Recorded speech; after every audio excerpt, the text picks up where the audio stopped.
모바일 연구 세션이 되겠습니다. 오늘은 두 가지 주제를 가지고 뭐 열띤 토론이라기보다 열띤 담론을 나누게 된다고 이렇게 회장님이 적혀놨습니다. 자, 제가 말을 길게 하기 전에 우선 모바일 연구회 회장의 안종배 한세대 교수께서 인사말 좀 하시고 그 다음에 제가 진행을 하겠습니다. 네, 여러분 반갑습니다. 우리 김광학 교수님 포함해서 우리가 오늘 모바일 연구의 관점에서 새로운 어떤 시대의 어떤 흐름에 가장 큰 영향을 미치고 있는 또 인공지능과 메타버스, 특히 최근에 메타버스가 붐이죠. 이와 관련한 여러 가지 이해와 또 커뮤니케이션 관점에서 서로 나눌 수 있는 그런 시간을 갖게 된 것을 굉장히 기쁘게 생각하고요. 앞으로 이제 스마트나 이런 부분도 다 지금 이제 이런 메타버스화하고 있기 때문에 또 인공지능과 연계해서 이런 부분이 굉장히 중요하다 생각해서 이 주제를 같이 나누면서 서로가 새롭게 시작하는 거기 때문에 서로가 이해하고 또 함께 서로 좋은 의견을 나누는 그런 시간을 갖기 바랍니다. 네. 우리 김광 교수님께서 전체 다 진행해 주시기 바랍니다. 네, 오늘 첫 주제는 메타버스의 현재와 미래 변화 연구 안종배 교수께서 해주시겠고 토론은 박상기 YTN 박상기 선생님이 해주시겠습니다. 두 번째는 메타버스 마케팅과 커뮤니케이션 전략 한양대 프렌즈 김동성 박사께서 해주시겠는데 프렌즈가 뭔지 나도 잘 몰라서 들어가 봤더니 국제교류위원회더군요. 그렇죠? 예, 아마 한양 안 해요? 설명을 해주세요 다시. 예, 앞에가 P자입니다. P. F가 프렌즈. 아니라 친구들의 네. F가 아니라 그래, 프렌즈. 제가 PR 전공이어서 근데 국제교류위원회 안 해요? 예, 거기 아니고요. 그냥 PR 회사이긴 한데 그래? 웹하고 리서치 중심으로 했던 회사입니다. 네. 그래서 약간 좀 외연 확장하려고 PR 회사라는 영역을 좀 포함을 시킨 회사라고 보시면 될 것 같습니다. 그렇군요. 예. 아니, 난 한양대 들어가서 봤더니 그게 아니었군요. 예. 예. 예, 토론은 동아방송대 오왕덕 교수께서 해주시겠습니다. 자, 그럼 이제 세미나를 시작하겠는데, 제가 이제 좀 현역에서 물러난 지 오래돼서 좀 여기저기 뒤져봤어요. 뭐, 사실 유튜브도 많이 한 대여섯 개 보고, 하다못해 무슨 게임에 한 데도 들어가서 보고 그랬는데, 하여튼 4차 산업 이후에 4차 산업이라고 우리가 토론하던 것이 한 몇 년 전 되는데 어느새 벌써 AI 시대, 메타버스 시대가 된 것 같아요. 그래서 얼마 전에, 몇 년 전에 메타버스 그래가지고 난 버스식으로 속도를 내가지고 메타식으로 달리는가 했는데 제 얘기는 뭐냐면 메타버스 그래야지 메타버스 그래서는 안 된다 이게요. 우리는 말이 너무 진하게 발음하면 안 된다 이게죠. 얼마 전에 벌써 일주일 됐나? 페이스북이 메타로 이름을 바꿀 정도로 시대 변화를 느끼는 것 같습니다. 근데 제가 한 교수하고 얼마 전에 전화를 했습니다만은 이 가상의 세계가 현실화하는 건데 가령 무슨 비트코인이라든가 또 메타버스의 세계가 얼마 전에 내가 첫 번에 이해했을 때는 이게 인공지능이야, 가상현실이야, 증강현실이야, 뭐 이렇게 어느 것을 지칭하는지 잘 몰라가지고 봤더니 몽땅 다 들어가 있는 그런 형국이 되어 있는 것 같고. 그래서 아무튼, 이런 현실로 다가온 메타버스에 대해서 우리가 오늘 재미있게 말씀을 나누고 또 그 다음에 서로 담론을 나눔으로써 좀 더 우리의 이해를 깊이 했으면 어떨까 하는 그런 시간이 되리라고 생각합니다. 자, 그럼 먼저 안종배 교수께서 메타버스의 현재와 미래 변화 연구 발표해 주시겠습니다. 예, 1주제와 2주제가 서로 또 관련돼 있고 또 큰 틀에서는 같은 개념이기 때문에 1주제 발표 이후에 바로 2주제 발표를 하고 그 다음에 우리 두 분 토론자께서도 1주제, 2주제 관계없이 예? 그냥 자연스럽게 이 주제까지 발표한 이후에 이렇게 토론해 주시는 게 더 좋을 것 같습니다. 1주제와 2주제가 전혀 다른 주제가 아니고 관련돼 있고 또 연결되어 있는 주제라서 1과 2를 먼저 발표한 이후에 토론을 해주시면 더욱더 좋을 것 같습니다. 그럼 일단 제가 먼저 1주제를 지금부터 20분 내로 핵심적인 내용 위주로만 발표하도록 하겠습니다. 공유하고.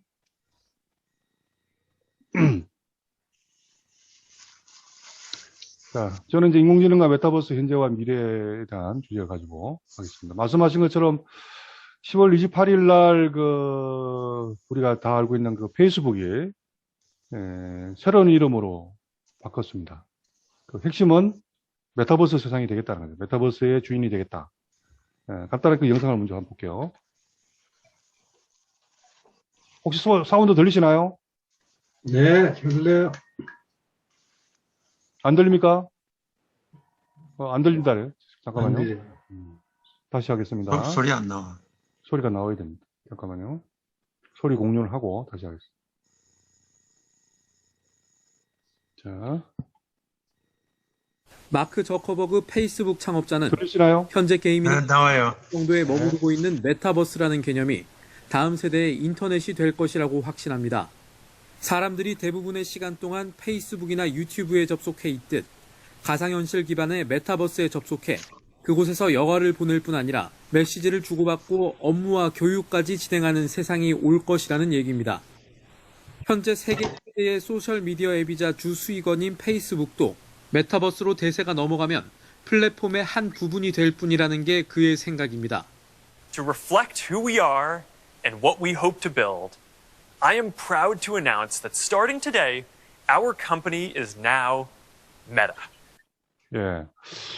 뭐, 페이스북이 메타버스라는 이름으로, 메타라는 이름으로 바꿀 만큼, 어떤 의미에서는 앞으로의 미디어와 커뮤니케이션에서 또 마케팅 관점에서도 굉장히 중요한 역할을 메타버스가 할 것으로 보는데, 이 메타버스는 기본적으로는 이제 인공지능을 기반으로 하는 새로운, 현실이라고 보면 됩니다. 그래서 자연스럽게 인공지능의 발전과 함께 연계해서 메타버스가 급속도로 앞으로도 발전할 것으로 이제 기본적으로 보고 있고요.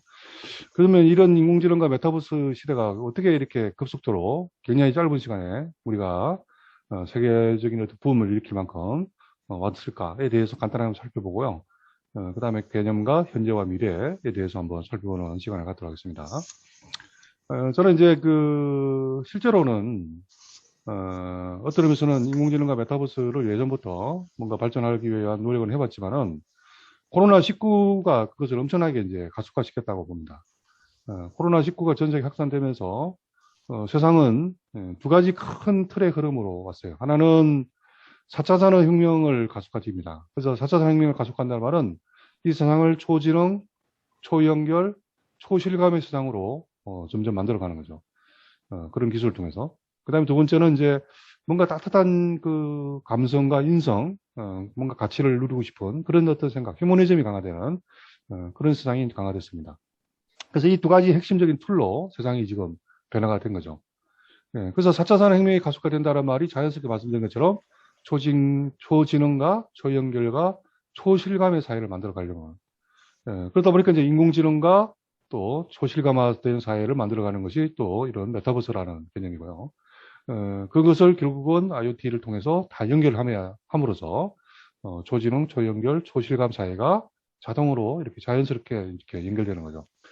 자, 그래서 이제 우리가 생활 속에서는 이것을 어떻게 구현하고 있냐면은 우리가 알고 있는 언택트, 그리고 모든 것을 스마트화되는 스마트, 인공지능이 그런 부분들을 아주 똑똑하게 하면서 서로 연결해주는 그런 역할을 해왔던 거예요. 그래서 간단히 그 영상을 한번 볼게요. 코로나19 이후 산업과 비즈니스의 3대 키워드 USA 비대면 참여로 현존감을 강화하는 언택트 프레젠스, 모든 비즈니스의 블랙홀인 스마트 플랫폼, 첨단 기술과 감성으로 개인 맞춤인 AI 퍼스널, 미래를 준비하는 자가 성공을 이끈다. 예, 결국은 4차 산업혁명을 통해서 우리가 지금 쓰고 있는 언택트 프리전스, 그죠? 비대면이지만 현존감을 느끼고 싶어 하는 거죠. 예, 그리고 모든 것을 스마트로 지금 이제 합니다. 그래서 우리가 스마트폰이 핵심으로 되면서도 스마트 TV, 스마트 자동차, 스마트 TV, 스마트 PC를 포함해서 모든 게 지금 스마트화 되고 있죠. 자, 그러면서 자연스럽게 우리는 자연스럽게 인공지능이 모든 곳에 이제 적용되는, 그래서 메타버스에서도 이제 인공지능이 핵심적인 역할을 하는 그런 세상이 바뀌고 있고요. 또 한편에서는 우리는 뭔가 따뜻한 감성, 인성 이런 것들을 느끼고 싶어 하죠. 그래서 휴머니즘이 굉장히 강화되는 그런 시대가 되고, 다른 사람들하고 함께하고 싶고 뭔가 의미 있는 것을 나누고 싶어하는 그런 관점에서 ESG 경영을 포함해서 모든 것이 현재 휴머니즘 중심으로 바뀌고 있습니다. 그러니까 따뜻한 뭔가를 느끼고 싶으니까 비대면이라도 뭔가 좀 함께하고 싶은 생각을 하게끔 되는 그런 상황이 되는 거죠. 그게 어떻게 보면 인공지능 기반의 메타버스가 계속 가속화되는 그런 시대가 되면서 자연스럽게 우리는 메타버스와 인공지능이 중심이 되는 그런 시대로 현재 변화가 되고 있다. 그거 보고 있습니다. 이런 관점에서 이제 제가 이제 책을 쓴 게 이제 한권으로 보는 인공지능과 메타버스 미래세상이라는 요 책이었고요. 이게 이제 어떻게 보면은 앞으로 어떻게 세상이 인공지능과 메타버스 중에서 바뀌는지 이런 내용을 담아서 그 부분에 대한 어떤 내용들을 담고 있는 책입니다. 자, 그러면 재판 찍은 거 간단하게 뭐 인공지능 축하합니다. 메타버스 개념을 네, 재판 찍은 거 축하해요. 감사합니다. 살펴보면요. 자, 인공지능은 뭐 아시다시피 초기의 인공지능은 주로 곤충이라든지 이런 어떤 지능을 연구했는데 이제는 사람의 지능을 연구합니다. 그래서 사람의 지능을 인위적으로 만들어서 사람이 지능으로 할 수 있는 모든 것들을 이제 인위적으로 만들어서 그것을 이제 반도체, 지능형 반도체에 넣어서 모든 곳에 담으면은 결국은 그것이 서로 연결되고 또 그것을 통해서 다양한 어떤 그 서비스가 일어나는 거죠. 여기에 결국 이제 메타버스도 이런 차원에서 실감 영상을 만들 수 있도록 인공지능이 들어가면서 메타버스가 훨씬 더 실감나는 그런 세상이 되어버린 거예요.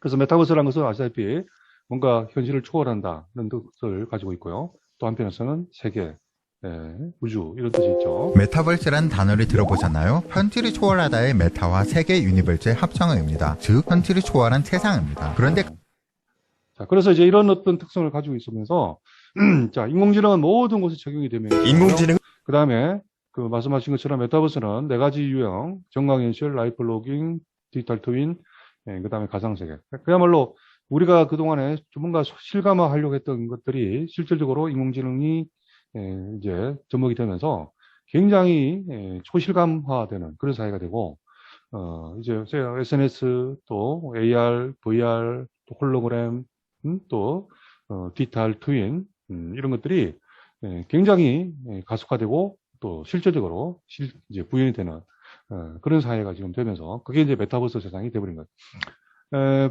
현재 메타버스는 5 시대라고 하는 5가지 특성을 가지고 있어요. 첫 번째는 메타버스 상에서 또 다른 세상이 만들어지는 거죠. 그래서 그 안에서는 자기들만의 새로운 세계관이 만들어집니다. 해놓은.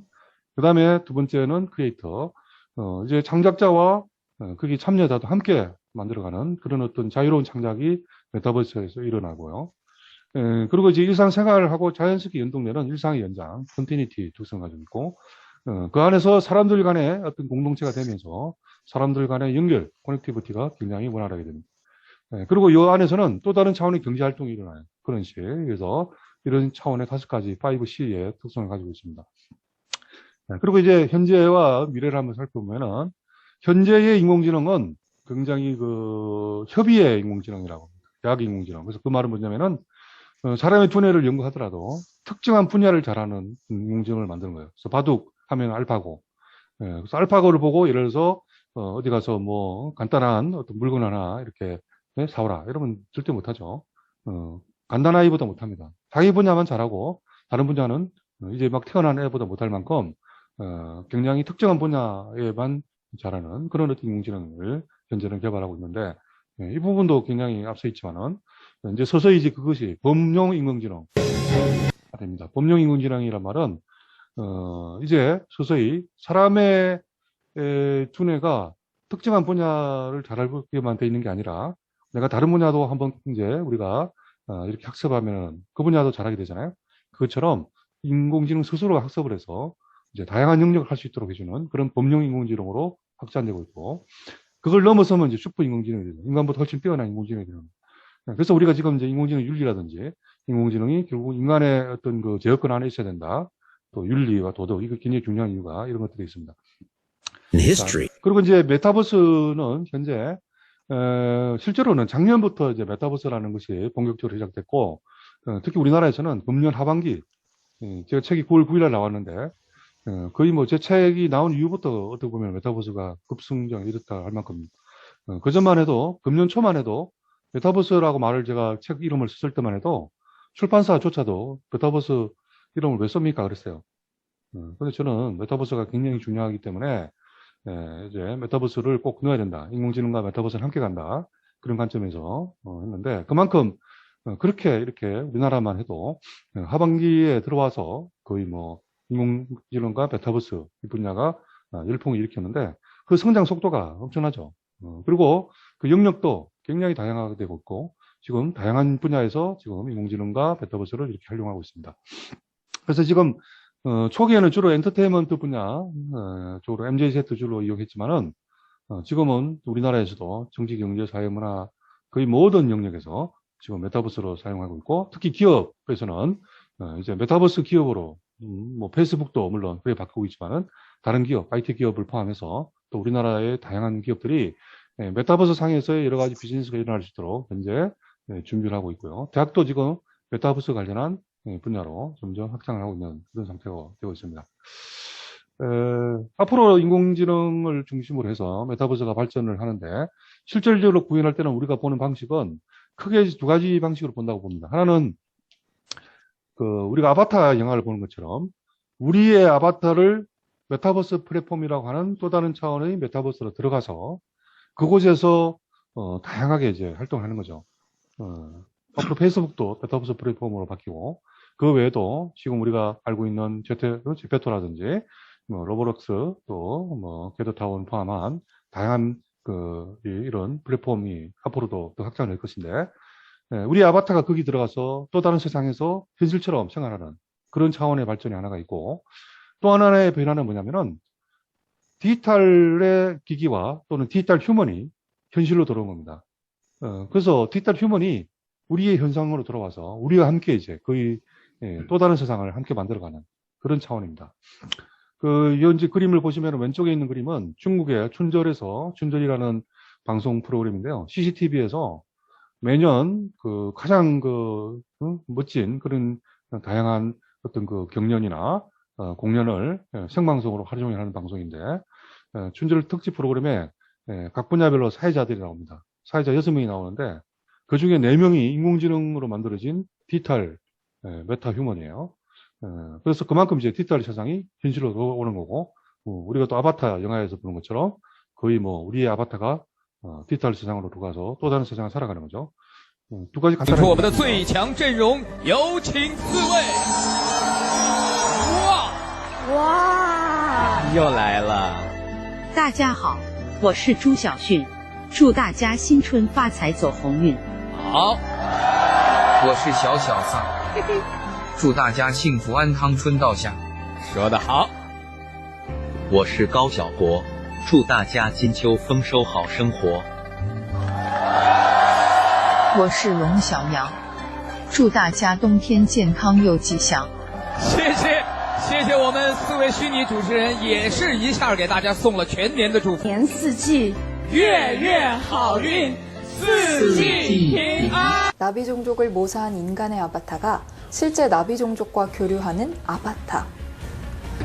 The concept is to drive these remotely controlled bodies called avatars. Initiate link. Welcome to your new body, Jake. This is great.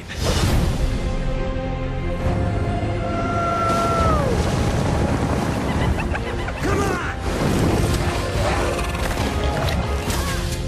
You should not be here. Go back. Well, this is your fault.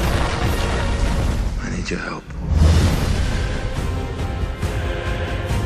Oh, you gotta be kidding.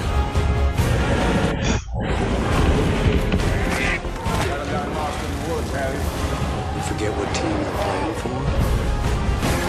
If you want to share this world, you need to understand. 네. 이 두 가지 방향이 되면서 자연스럽게 앞으로 메타버스의 어떤 미래 전망은 인공지능이 발전하면 발전할수록 그와 연계해서 자연스럽게 메타버스 플랫폼이 굉장히 강화될 것으로 봅니다. 지금 아까 제가 언뜻 쭉 보여드렸지만 한 8개 정도의 메타버스 플랫폼들이 전 세계에서 많이 사용되고 있어요. 근데 그 플랫폼의 영향력이 지금도 뭐 3억, 4억 이렇게 사용하고 있지만은 앞으로 아마 이제 페이스북도 아마 메타버스 플랫폼으로 이제 진화할 것이고 이제 메타버스 플랫폼이 굉장히 더욱더 확산되고 강화되면서 인공지능 기반의 다양한 서비스가 더욱더 강화될 것으로 보이고요. 또 한편에서는 이제 그 개인화된 어떤 우리 영화에서 보는 것처럼 우리의 이제 분신이 이제 아바타에서 거의 우리처럼 생각하고 말하고 하는 것들이 이제 아바타에서 영화에서 보는 것처럼 이제 자연스럽게 그 다양한 플랫폼 메타버스에서 활동하는 그렇게 이제 전개되면서 또 다른 세상을 우리는 살아가는 그런 방식으로 발전할 것으로 봅니다. 그리고 이제 디지털 휴먼 혼합인실 홀로그램 이것이 또 발전하면서 디지털 세상이 현실로 돌아오는, 그래서 우리는 디지털 세상과 현실에서 함께 살아가는 그런 현존감이 강화되는 그런 세상. 지금은 우리가 이렇게 줌을 이렇게 하지만 향후에는 홀로그램을 통해서라든지 또 다른 차원의 정강현실을 통해서 우리가 같은 공간에서 메타버스 공간에서 함께 이렇게 회의하는 듯한 느낌을 주는 거죠. 실제로는 몸은 따로 있지만은 그런 세상이 서서히 메타버스를 통해서 구현될 것으로 봅니다. 자, 그리고 지금 현재는 메타버스가 주로 조거스들처럼 주로 게임의 어떤 작동 원리를 통해서 이루어지는데 앞으로는 인공지능이 접목이 더욱더 가속화되면서 사람이 말로 거의 뭐 우리의 어떤 말과 어떤 여러 가지 작동 또 동작 또 어떨 때는 뭐 지금처럼 컴퓨터의 작동을 통해서 자연스럽게 이제 작동되는 그렇게 되는 어떤 방향으로 메타버스가 굉장히 급선정할 것으로 보고요. 그리고 이제 메타버스 이용자와 또 활용 영역이 지금도 서서히 넓혀지고 있지만은 앞으로 더욱더 가속화될 것으로 보고서 이제 연령층을 모든 연령층 뭐 어린이부터 뭐 우리 할아버지 할머니 실버까지 누구나 다 오히려 메타버스에서 생활하는 것이 더 편할 만큼 향후에는 그렇게 발전을 할 것으로 봅니다. 영역이 확충될 것으로 보고 활용 영역도 다양한 영역에서 지금 이제 활용되는 그런 상황으로 바뀝니다. 그리고 이제 이를 통해서 5I가 앞으로 메타버스에서는 쉽게 구현되는 방식으로 바뀌는데 5I가 첫 번째는 이머전, 지금 우리가 프레젠스라고 많이 부르죠. 그래서 완전히 몰입감, 편중감, 그래서 가상현 현실과 디지털 현실에서 몰입감이 강하기 때문에 우리가 디지털 현실에 가도 마치 현실에서 느끼는 듯한 그런 몰입감을 느끼는 거죠. 그리고 현존감을 느끼는 거예요. 그 다음에 이제 인터랙티브가 지금보다 훨씬 더 강화되죠. 그래서 상호작용적인 부분이 훨씬 더 강화되는 그런 인터랙티브. 그리고 이제 인텔리전스, 인공지능이 더욱더 메타버스하고 발전과 같이 가면서 더욱더 초지능화된 아바타와 초지능화되는 어떤 그런 메타버스가 더욱더 발전할 것으로 봅니다. 그리고 개인적인 사회망이 이것을 통해 더 강화돼서 떨어져 있어도 같은 공간에서 같이 생활하는 듯한 느낌, 그런 인터퍼스널한 느낌을 더욱더 강하게 줄 것으로 미래에 발전할 것으로 보고요. 그 다음에 상호 운영적인 보안성, 인터오퍼러티비리티라고 부르죠. 그래서 이제 메타버스 상에서는 서로가 이렇게 교류가 되는 플랫폼 간에 서로가 끊김없이 심스리스라고 그러죠. 끊김없이 여러 가지 플랫폼 상에 이렇게 넘나드는, 그래서 현실에서도 디지털로 가도 같이 연장선상에서 있고 또 메타버스 안에서도 서로 보완이 되는 그런 차원으로 되다 보니까 메타버스가 또 다른 하나의 세상을 만들어가는 그런 차원으로 발전을 할 것으로 미래에는 발전할 것으로 봅니다.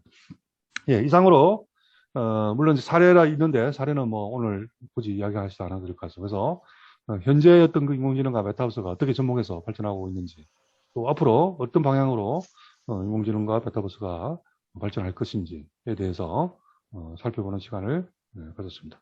네, 이상으로 저희 발표를 마치도록 하겠습니다. 감사합니다. 네, 수고했습니다. 그 나머지 것들은 뭐 미리 다 들어가셔서 보셨으리라고 생각합니다. 자, 그러면 YTN의 박상기 박사님 토론해 주세요. 우리 저기 말씀드린 것처럼 2주제까지 발표하고 그리고 토론하시죠. 그럴래요? 네, 자연스럽게 서로 연결되어 있으니까요. 네, 그렇게 하시죠. 그러면 두 번째 주제, 메타버스 마케팅과 커뮤니케이션 전략, 김동성 박사 께서 해주셨습니다.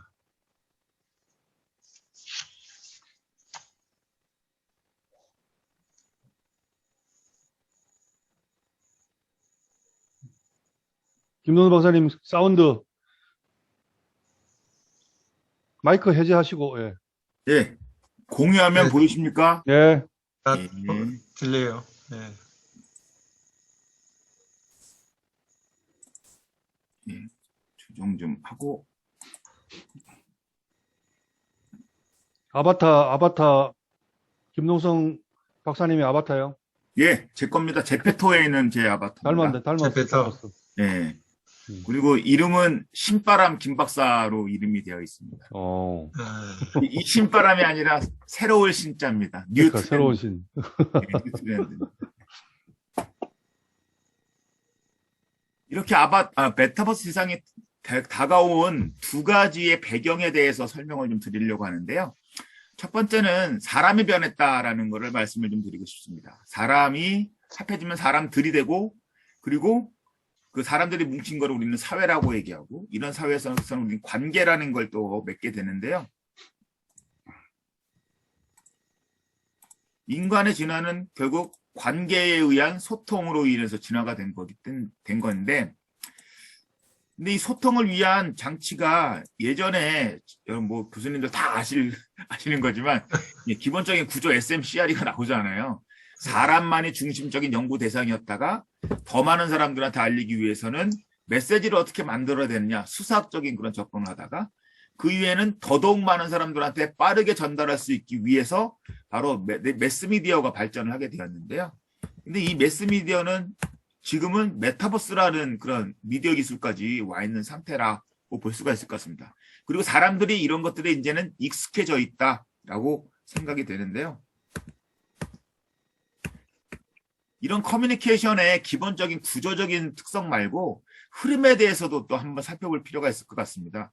일방향에서 양방향으로 온 거는 다 아시고, 양방향 쪽에서도 상호작용하고 그다음에 교류형 커뮤니케이션 두 종류가 있는데, 과거에는 특히나 인터넷 시대에는 이메일과 게시판을 통해 가지고 피드백을 줄 수 있는 상호적인 커뮤니케이션이 많이 발전했지만, 현재는 소셜미디어, 특히나 SNS 같은 기본 채널이 구축되면 사람들, 즉 심의 없는 사람들, 약간 뭐 고객이라든가 국민이라든가 이런 분들이 오히려 더 이야기를 먼저 할 수 있는 구조인 교류형 커뮤니케이션 모델을 지금 쓰고 있는데, 비중이 많아지고 있는데, 메타버스 공간이 바로 교류형 커뮤니케이션 모델이라고 저는 생각됩니다.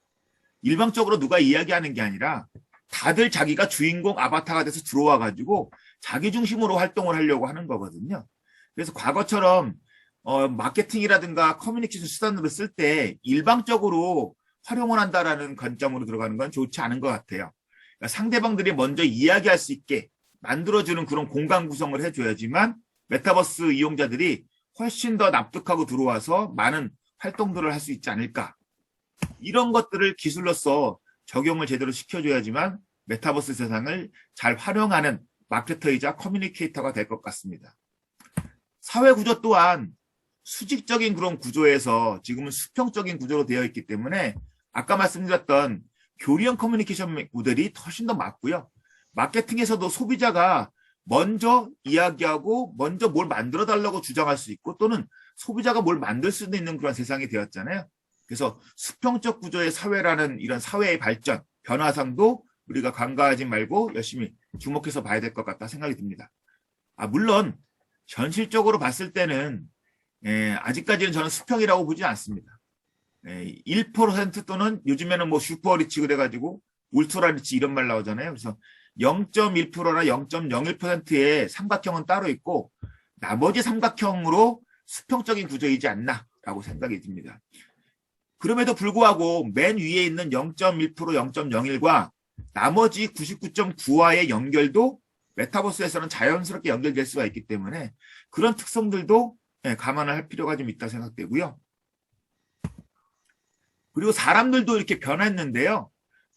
저는 이렇게 표현해봤습니다. X, Y, Z, 알파, 베타 이렇게 쭉 진행이 되는데, 특히나 메타버스가 관심 있는 사람들은 MZ세대, 즉 MZ세대라고 얘기를 하고 있는데, 엄밀하게 따지면 MZ도 아니고 알파부터 메타버스 시대라고, Z세대라고 얘기할 수 있을 것 같습니다. 실제로 강의에서 학생들한테 물어봐도 학생들도 제페토라든가 로블록스를 잘 이용하고 있지 않아요. 지금의 Z세대들도.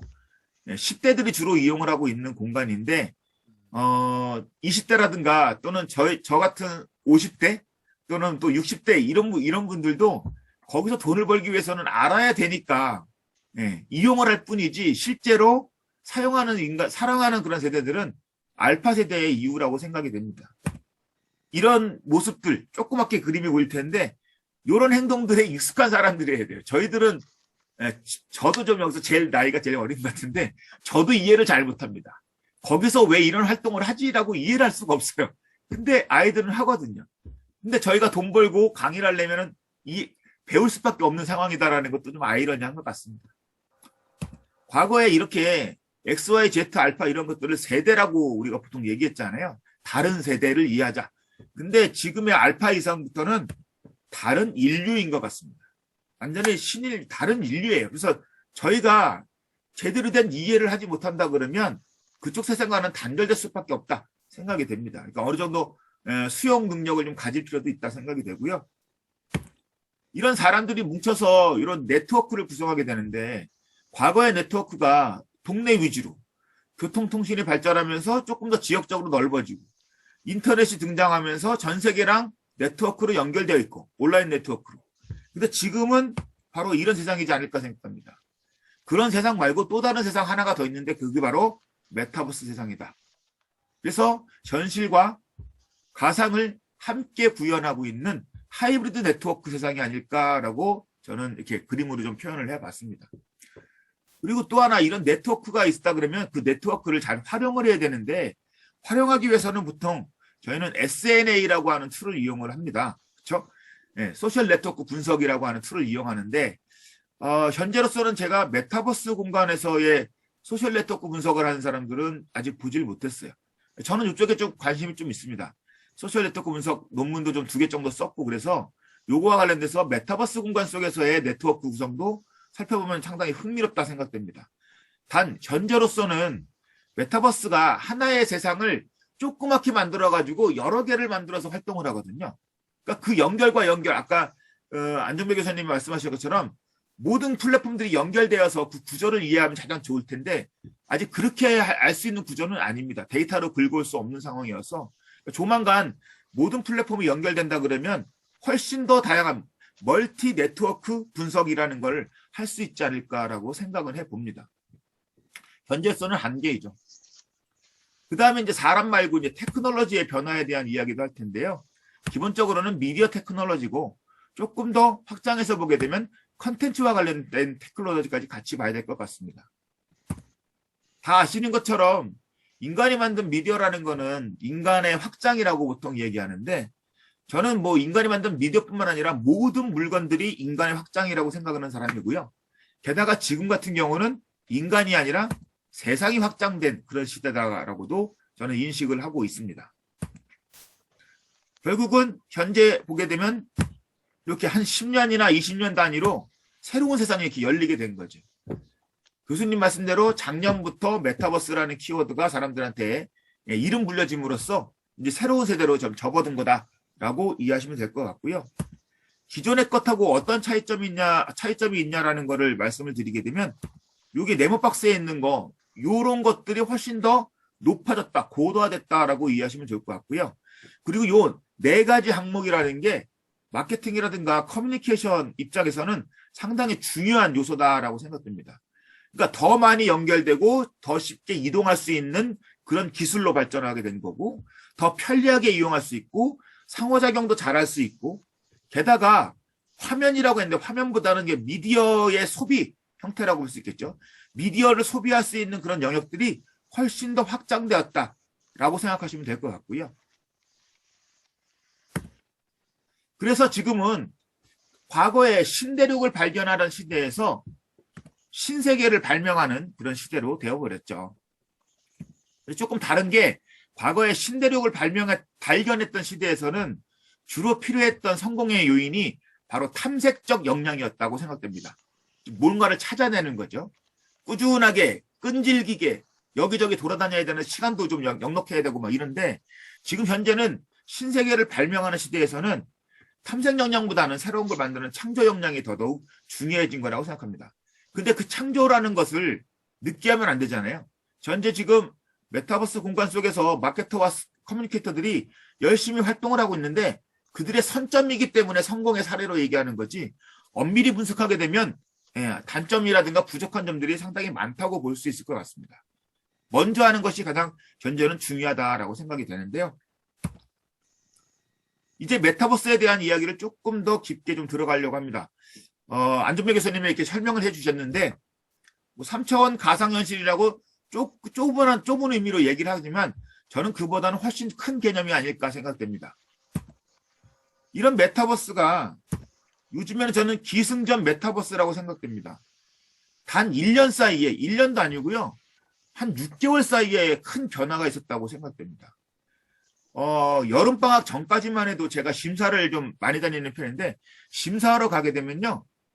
질문을 심사위원들이 해요. 그래서 비대면으로 어떻게 할 건데요? 네. 코로나가 해결 안 되면 어떻게 비대면으로 할 겁니까? 라는 거를 물어보고 거기에 대한 추가 답변을 하는 게 보통 경쟁 PT에서의 모습이었어요. 근데 여름방학 때부터 달라진 거는 제안사들이 들어와가지고 저희는 메타버스로 이렇게 구성을 하겠습니다라고 미리 답을 다 적어왔어요.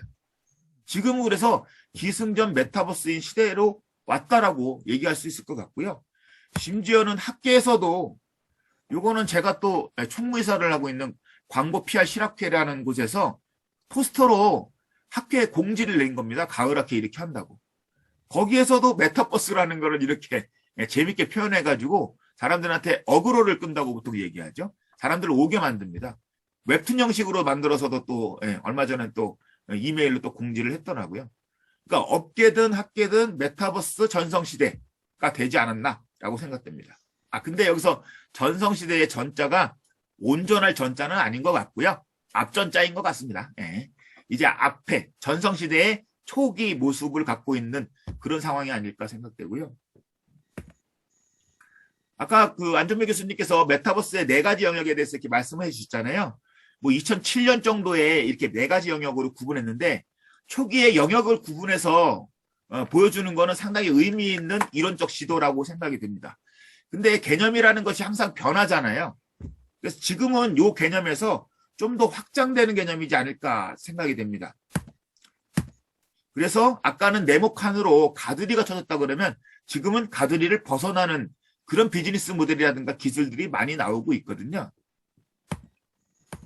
이렇게 결합, 융복합된 기술로 인해서 지금은 4가지로 딱 트럼프가 쳐놓은 멕시코 장병처럼 넘을 수 없는 선이 아니라 충분하게 왔다 갔다 할 수 있는 선으로 확장된 것 같습니다. 그저께 제가 그 콘서트 같은 걸 기획을 하고 진행을 했습니다. 거기에서 한 학생이 질문을 하더라고요. 교수님, 저기 메타버스의 영역이 어디까지라고 생각하십니까? 라고 저한테 물어봤어요. 뭐 그 영역에 대해서 정답은 없겠지만 저는 이렇게 설명했습니다. 이게 이공계 쪽하고 사회과학 쪽하고 개념을 설정하는 게 좀 다를 것 같다라고 이야기했습니다. 이공계 쪽 같은 경우는 기술 중심으로 해서 약간 좁고 그 다음에 약간 뭐랄까 차별화된 개념으로 이해할 수 있겠지만 사회과학 입장에서는 훨씬 더 넓은 영역으로 이해를 해야 된다라고 생각했습니다. 그리고 그게 과거랑 다르게 미래로 갈수록 점점 그 영역은 확장될 것이라고 얘기를 하고 있거든요. 얘기를 했었거든요. 그처럼 메타버스라는 영역을 우리는 좁게 보지 않고 좀 넓게 볼 필요성이 있다라고 생각이 됩니다. 이렇게 메타버스가 92년도에 소설책부터 시작해가지고 지금 메타라는 이름으로 변신한 페이스북처럼 다양한 그런 활동들을 해왔습니다. 이거에 대한 사람들의 트렌드를 떼고 제가 또 조사를 또 해봤는데요. 키워드 트렌드 분석을 해봤더니 2016년에 VR과 AR에 대한 사람들의 관심이 반짝 있었습니다. 여기 보시면 반짝입니다. 반짝. 엄청나게 높아졌다가 그 다음부터는 사람들이 거의 관심이 없었습니다.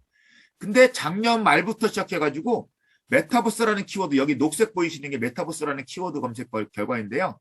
얘네는 반짝이 아니라 꾸준하게 올라가고 있는 겁니다. 꾸준하게.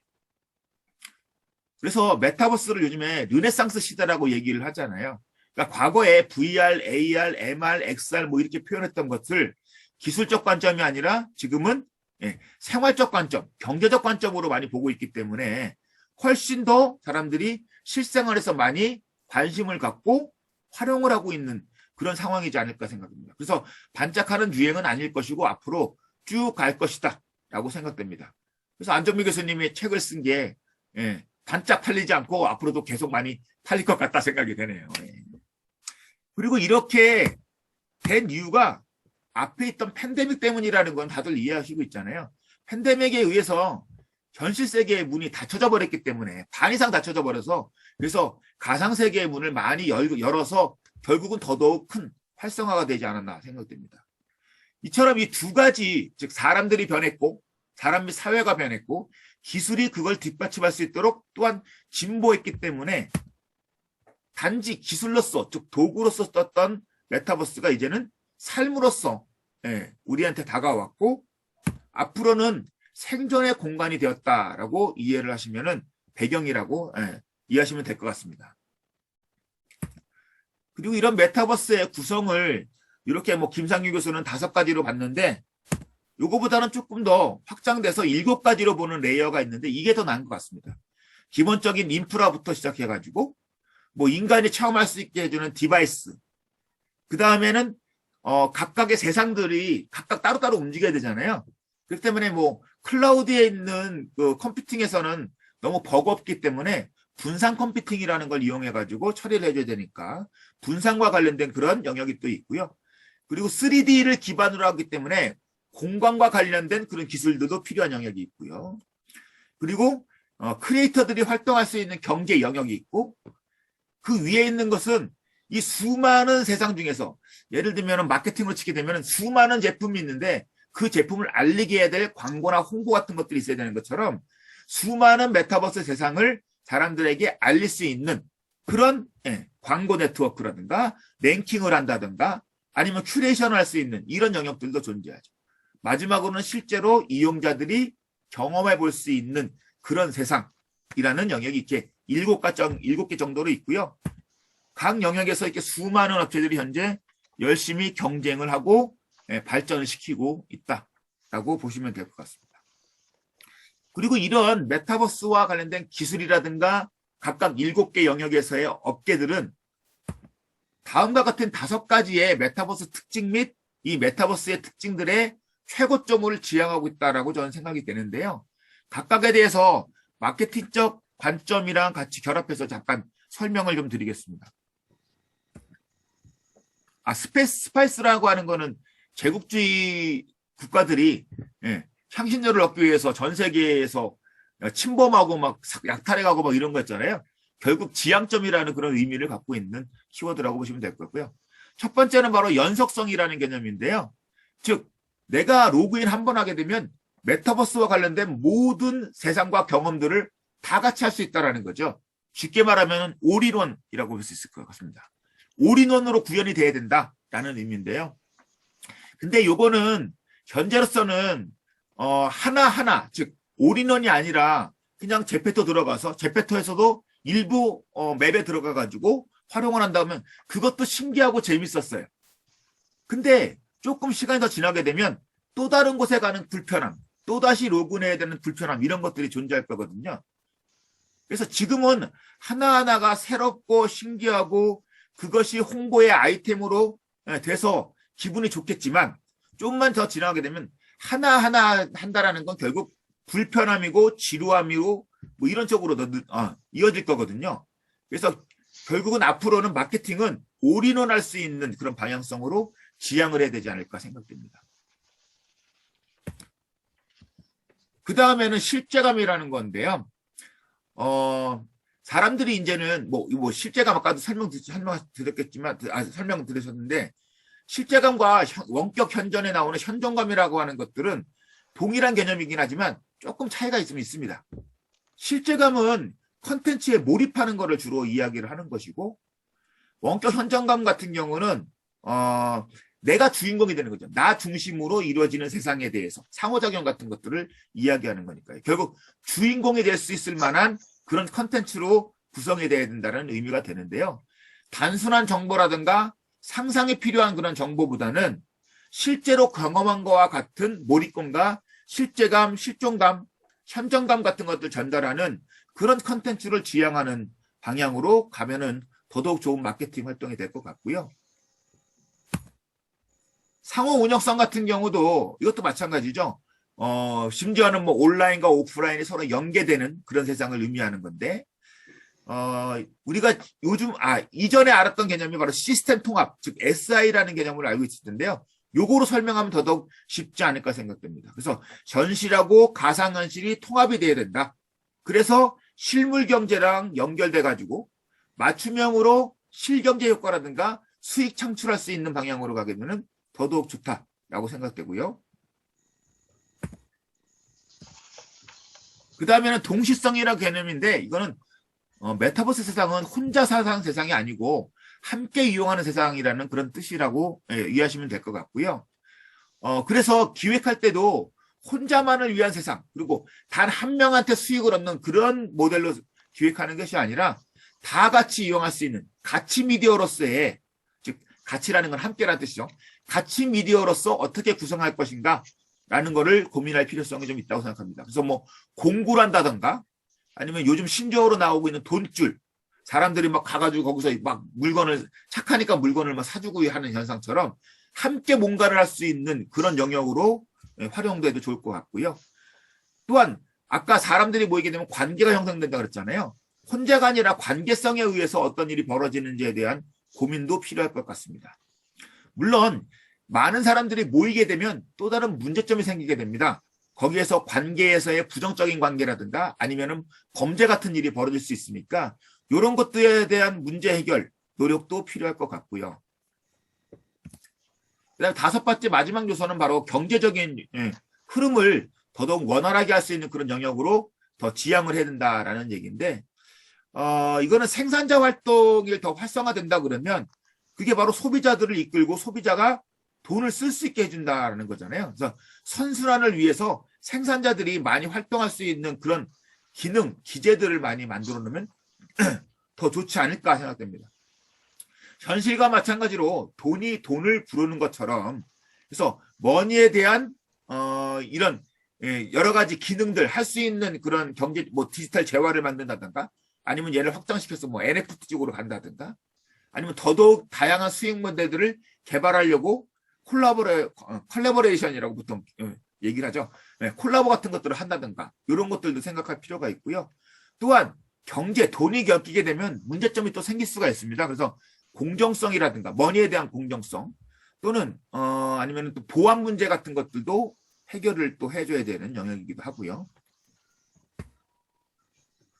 그리고 메타버스가 갖고 있는 컨텐츠의 독특한 특성이 바로 게임화된다라는 거잖아요. 그래서 제가 뭐 오징어 게임 같은 거 이게 예를 들어서 설명도 했었는데 다른 발표에서는, 그러니까 게이미피케이션 할 수 있는 컨텐츠를 갖고 있어야 되기 때문에 게임적 사고방식을 갖고 있어야지만 기획자가 제대로 기획을 해서 컨텐츠를 기획할 수 있는 것 같습니다. 그리고 크리에이티브라고 하는 거는 먼저 하고 유일한 것이어야 되기 때문에, 그래서 NFT 기술이라든가 NFT까지 갈 수 있는 컨텐츠로 만들 수 있는, 즉 인정할 수 있는 기술로 가는 게 또 이쪽 마케팅에서 컨텐츠를 만들 때 또는 마케팅 속 메타버스 속의 재화를 만들 때 고려해야 될 상황인 것 같습니다.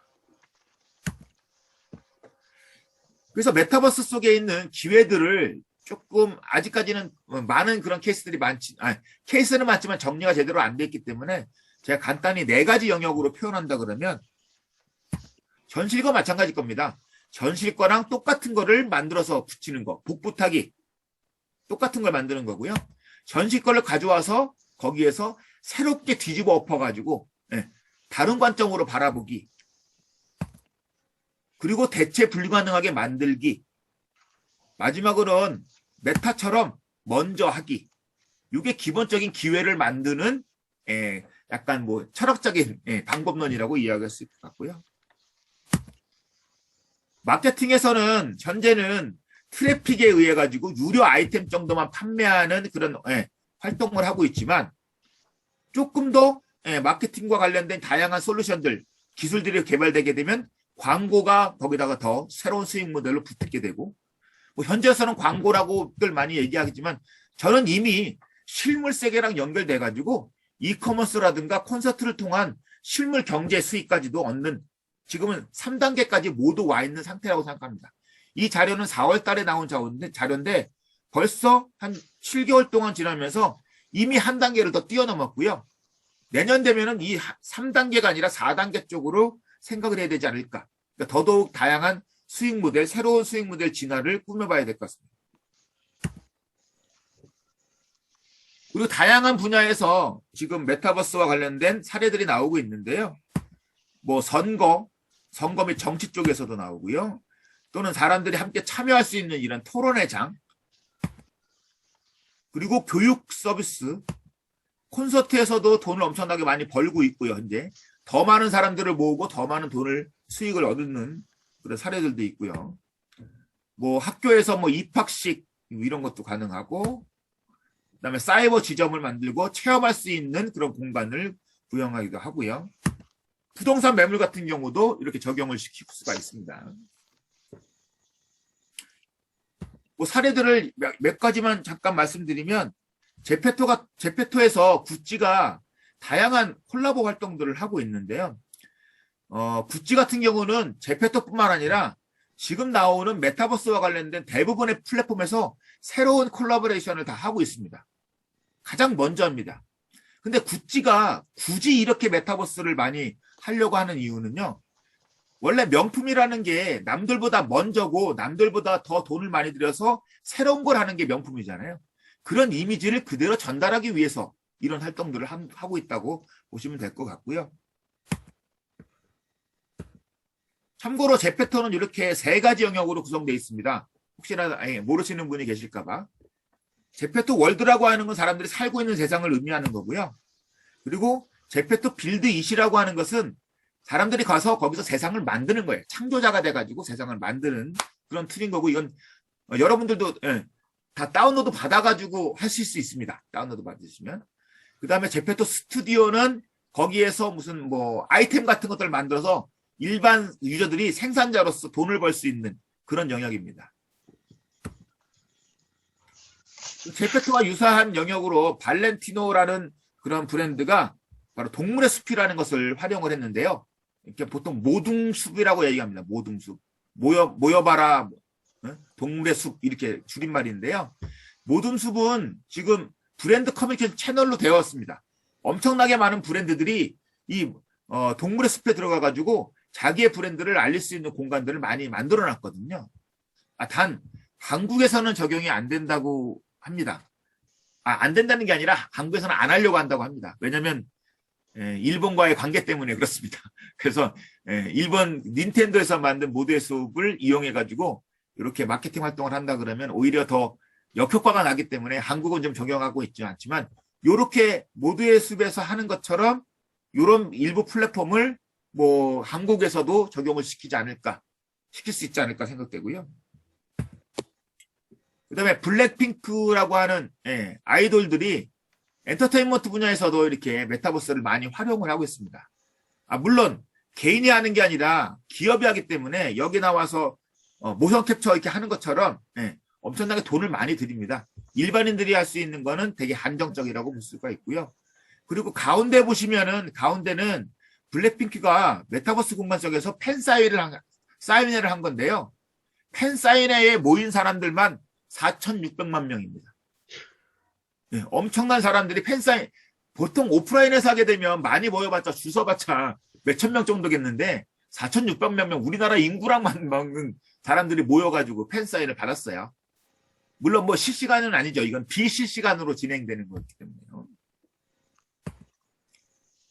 그리고 에스파라고 하는 걸그룹도 있는데요. 에스파 걸그룹은 얘네들은 실제 4명, 다국적 걸그룹입니다. 4명 있고 이 4명의 아바타 또 4개가 있어요.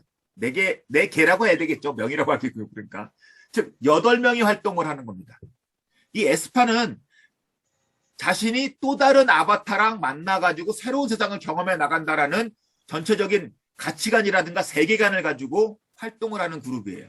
그래서 오프라인에서 아까 원정배 교수님께서 보였던 아나운서들 나오는 거 보여줬잖아요.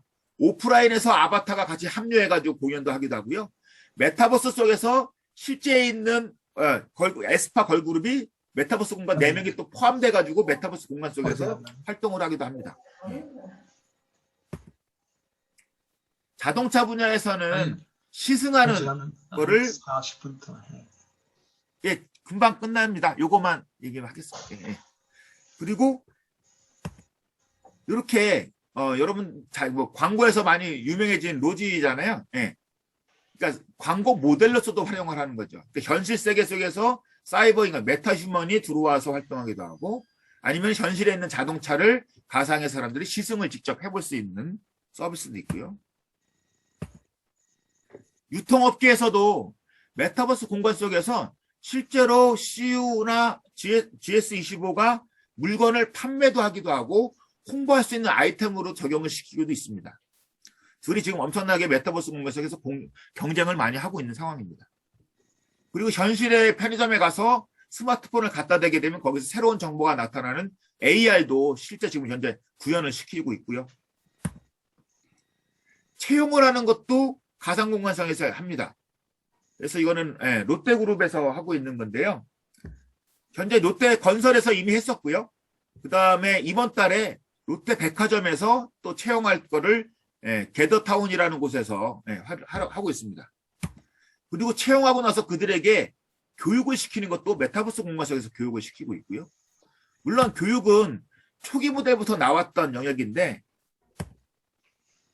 새로운 교육 모델을 만들기 위해서 엄청나게 많은 노력들을 업체들이 좀 하고 있는 것 같습니다. 마지막으로 보여주고 있는 거는 바로 하나은행에서 하는 건데요. 금융교육 콘텐츠를 이렇게 메타버스 공간 속에서 일반인들한테도 보여주고 있습니다. 그리고 이프렌드라고 하는 그 새로운 플랫폼이 얼마 전에 런칭을 했는데 조금 더 관심을 많이 갖고 있는 게 이프렌드가 교육용 플랫폼으로서 더 유용합니다. 더 많은 사람들이 들어올 수가 있게 되고 그리고 거기에서 음성 채팅이라든가 또는 영상을 거기 메타버스 공간 속에서 같이 볼 수가 있거든요. 화면 공유로 보는 게 아니라 영상을 공간 속에서 같이 본다는 게 특별한 차이점이라고 할 수가 있을 것 같습니다. 자, 이제 정리를 하게 되면 메타버스는 아까 안정배 교수님이 얘기했던 것처럼 단지 메타버스 플랫폼 하나로 운영되는 게 아닙니다. 기본적으로는 여기 나와 있는 DNA라는 기술하고 복합됩니다. 즉 데이터라는 게 필요하고요. 네트워크 속도가 빨라지지 않으면 또한 지연을 최소화시켜주지 않으면 제대로 구현이 되지 않습니다. 그래서 네트워크라는 기술도 중요하고요. 마지막으로는 인공지능이 있어야지만 모든 여러 가지 시나리오라든가 아니면 상호작용 같은 것들을 빠르게 임기응변으로 대응시켜줄 수 있기 때문에 인공지능이라는 것도 필요하죠. 그래서 이런 게 연결돼서 수많은 분야에 적용될 수 있는데 가운데 있는 것들이 좀 중요하다고 생각합니다. 즉 철학적으로 봤을 때는 인간과 시간, 공간이라는 게 기존에 우리가 생각했던 좁은 영역이 아니라 엄청나게 확대됐다는 거죠. 메타버스가 초월이잖아요. 무엇이 초월이냐? 시간과 공간과 인간이 초월했다라고 쉽게 이해하시면 좋을 것 같고요. 마지막으로 방송학회 모바일 연구회이기 때문에 조금 더 말씀을 드린다 그러면 모바일 자체에서 스마트폰이 지금 모바일 디바이스는 최고잖아요. 하지만 여기서 볼 수 있는 메타버스는 되게 한정적인 것 같습니다.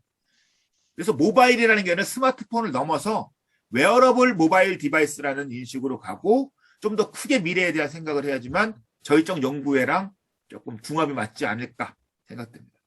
이상입니다. 예, 감사합니다. 예. 줄여서 죄송합니다.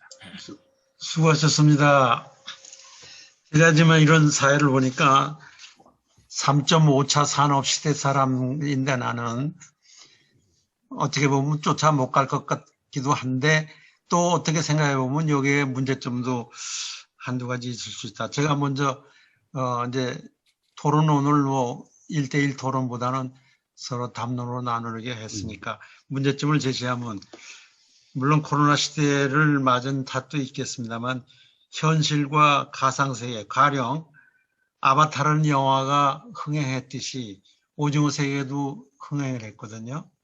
하나는 가상의 영화고 가상세계의 영화고 하나는 현실의 아주 절박한 것도 뭐 약간 상상이 된 게임이지만 그런 것들도 굉장히 받아들인단 말이죠. 자, 그러니까 결국은 뭐냐, 인간의 감성은 어디에 들어가 있느냐 이거예요. 이 기계 전자 시대에 점점 맞으면서 인간의 감성의 포션이 점점 강해지는 게 아닌가 하는 그런 문제를 제기하는 거고요. 또 두 번째, XYZ 시대에서 MZ 시대, 그 다음에 알파 오메가까지 나가는데 다른 인류 독자의 세계, 결국 젊은이들도 젊은이라는 게 특성이 뭐냐면 자기 것들을 해보고 싶다. 근데 이제는 AI 시대에 대해서 자기 세계를 가질 수 있게 됐단 말이에요. 말하자면 그 독자의 세계라는 게 뭐 로블록스나 제페토에 들어가서 자기 세계를 만들기도 하지만은 지금 바티칸 유튜브를 보니까 바티칸이 7.9불이래요. 땅을 사고 파는데 바티칸이 7.9불이라 그래요. 값은 이제 유동성이 있겠습니다만 이렇게 쉽게 얘기해서 MZ 시대에는 자기를 주장하지만 자기 것이 없었는데 이제는 메타버스 시대에 와서는 자기 세계를 가질 수 있단 말이야. 구축할 수가 있단 말이지. 자기가 또 살 수도 있고 그런 능력이 자기 범위 안에서 가능한 것들을 만들 수도 있는 것이고 이제 이렇게 되니까 인간의 확장이 세계의 확장이 됐다면 저는 큰 경향이 있는데 그래서 그 두 가지 점을 다시 말합니다. 인간의 감성은 어떻게 감성이 좌우되는 면이 있지 않느냐 하고 또 하나 독자의 세계를 구축하면서 그것이 일반 뭐 세일즈와 판매와 구매와 소유욕과 결국 그것도 일종의 이성적인 산업보다 구매보다 감성적인 산업 쪽으로 지금은 그 단계에 머물러 있는데 이것들이 어떻게 조화를 이룰 것이냐 하는 걸 생각하면서 토론해 주면 좋겠는데 토론 순서는 먼저 박상기 YTN 박사님부터 해주시겠습니다. 우리 일단 공유를 해제하시고, 예, 우리 백상기 부장님. 사운드 해제해 주시기 바랍니다. 백상기 부장님, 예. 소리가 안 나옵니다. 소리 해제하면 소리가 안 나오지. 백상기 부장님 소리가 안 나오. 소리 여세요. 아니 사운드가 안 나와요. 지금 마이크 선이 소리가 안 켜져 있는 거 마이크가 연결이 아닌가요? 안 된 것 같은데. 왼쪽 아래 보세요. 그게 아니라 지금 혹시 이제 들리시나요? 지금은 들리시죠? 아 이제 들립니다. 예, 예. 아, 예. 제가 마이크를 수업하던 거를 예, 예. 했다가 예, 이제 들립니다. 있어가지고 나갔다가 한 10분 전에 도착해서 설치하다가 실수가 난 것 같습니다. 일단 두 분한테 많이 배웠고요. 뭐 늘 하는 말씀인데 이 분야 제가 전혀 몰라서 모르는 분야인데 많이 배웠다는 말씀을 드려야 될 것 같고요. 그래서 이제 제가 코멘트할 입장은 전혀 아니고 이쪽 부분은 저도 이제 관심이 있어서 지나간 6개월 정도 동안 세미나라든지 교육 등을 들으면서 제 나름대로는 영상 쪽 그것도 뉴스 채널인 YTN에 있는 부장으로서 오는 느낌으로 이제 받은 것들이 한 두 가지 정도 있는데 그거를 메타버스의 정의, 데피니션 부분하고 여기서 콘텐츠는 방송, 영상 콘텐츠 입장에서 이제 어떤 생각이 들었는지 그걸 짧게 말씀을 드리겠습니다. 먼저 일부 전문가 선생님들 보면 메타버스에 대해서 정의를 안 하겠다 그러시더라고요. 그래서 김 박사님 말씀하신 것처럼 워낙 메타버스 현재 영역이 빨리 확장 또 재생산되고 있으니까 지금 자칫 정의를 잘못해 놓으면 사고의 영역을 거기 한정시켜버리는 그런 우려가 있다. 그래서 나 1번 전문가, 2번 전문가 안 하겠다. 그런 점을 제가 두 번이나 봐가지고 그럴 수도 있겠다. 그래서 제가 메타버스 정의에 대해서 제가 시비는 잘 안 거는 편이고요. 그게 예를 들면 인터넷하고 비슷한 거 아니냐, 차별하느냐 그런 거를 처음에 생각을 하다가 그런 강의를 들으면서 이제 안 하는 편이고 저도 이제 정의는 좀 더 있다 하는 것도 괜찮을 것 같다. 생각에 물 열어놓는 건 괜찮지 않을까 생각이고요. 두 번째는 콘텐츠 입장인데 실사가 아닌 게 많으니까, 실제 이런 모습이 아닌 게 많으니까, 즉 게임이라든지 웹툰이라든지 또 다른 형태의 실제 사람이 아닌 것들을 많이 사용하다 보니까 이게 뭐가 뜨죠? 이게 제가 손댄 건가요? 아닌데. 예. 그런 걸 하다 보니까 당연히 이제 특히 이제 올해 들어서 많이 나오고 있는 이야기, 메타버스도 상관없지만 이야기 나오는 IP, 지적 재산, 그하고 연결이 돼가지고 더 많이 확장되지 않을까. 그쪽 부분하고 또 메타버스 확장이 돼가지고. 근데 문제는 이제 콘텐츠를 해외 미국 가수가 많이 나가서 돈을 많이 벌고 그런 소리는 있는데, 우리나라 입장에서 보면 BM은 비즈니스 모델은 좀 더 연구, 검토, 시행해봐야 될 것 같다. 우리 방송사 입장에서. 무슨 말씀인가 하면, 이 브랜드를 아까 김 박사님이 스튜디오 있는 게 설치 안 된다고 그랬는데, 제가 알기로는 설치를 할 수 있는데, 예를 들어서 이 브랜드 내에 Y10 내 스튜디오를 쓴다든지, 콘서트를 하는데 무슨 콘서트를 하는 그 세트를 하면은 가능은 한데 한 3, 4천만 원 돈이 든다고 그러더라고요. 그 돈을 방송사한테 SKT가 요구하는, 이게 한 달 전 이야기인데, 그래서 모 방송사가 이 브랜드에서 하려고 하다가 무료인 줄 알고, 예전에 100만 원, 200만 원이면 CG 그리듯이, 그래픽 그리듯이 될 줄 알았는데, SKT가 3천만 원을 달라라고 이야기하니까 좀 황당해하는 그런 일처럼, 워낙에 막 초기 상태다 보니까 그 3천만 원이 정당한 건지 많은 건지 작은지는 모르겠는데, 이런 식의 우리 방송자 입장에서 보면 전혀 이해가 안 되는 논리도 있는 거고, 또 상대 입장에서 보면 당연히 돈을 받아야 되는 사업을 해야 되는 그런 것도 있는 거고 해서, 전체적으로 보면 메타버스의 콘텐츠, 영상 파트 입장에서의 비즈니스 모델은 이제 막 시작도 안 한 것 같다. 이제 걸어가야 되지 않을까 생각이고요. 그럼에도 불구하고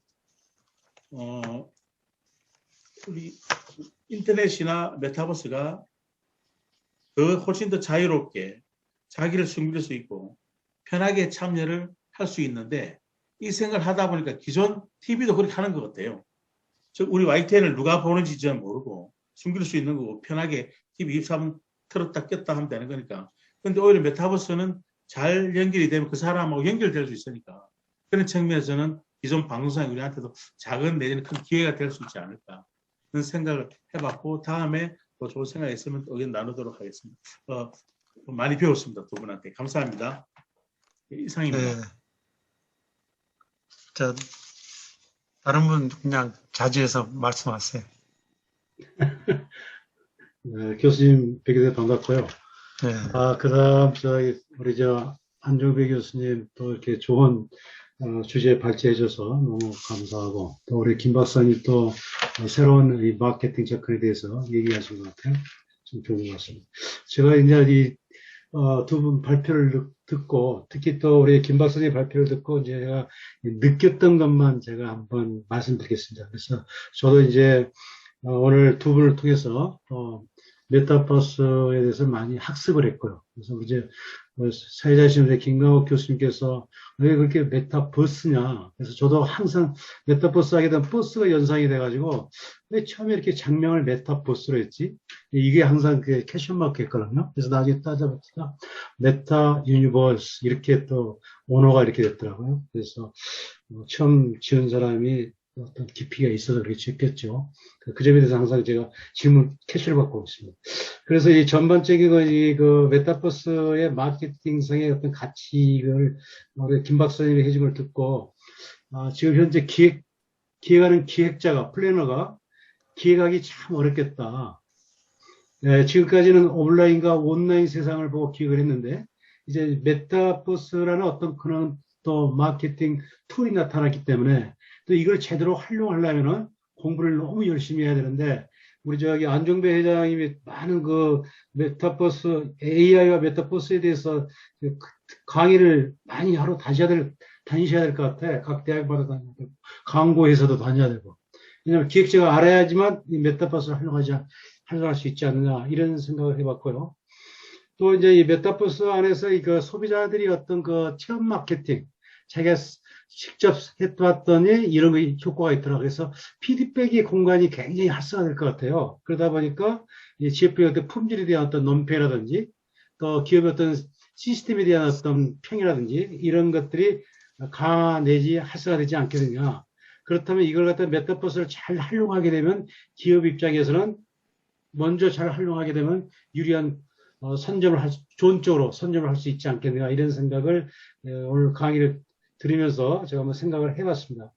그 다음에 세 번째는 우리 김덕선 박사님이 이제 아바타를 사용하고 있는 것 같아요. 그래서 또 우리 안종배 회장님은 또 그 캐릭터를 사용하고 있는 것 같고, 그래서 이 아바타를 각 기업마다 아니면 개인이 이걸 잘 활용하게 되면은 굉장히 기억을 시키는 데 있어서 좋지 않겠느냐. 그렇다면 기업 측면에서 봤을 때는 아바타를 잘 활용하게 되면은 모델비를 절약할 수 있지 않느냐. 그래서 많은 모델비가 나가는데, 그래서 이걸 아바타를 갖다가 메타버스 공간에서나 아니면 이걸 갖다가 오프라인 쪽에 우리가 4대 매체 쪽에 연결해서 같이 활용하면 참 좋겠다 이런 생각을 했습니다. 그리고 저도 이제 이걸 교육자니까 이걸 메타버스 공간에서 어떻게 학생들한테 교육을 시킬 수 있는 툴로서 좀 정착을 시킬 것인가, 이 부분에서 좀 고민을 좀 많이 해야 될 것 같아요. 제 스스로도.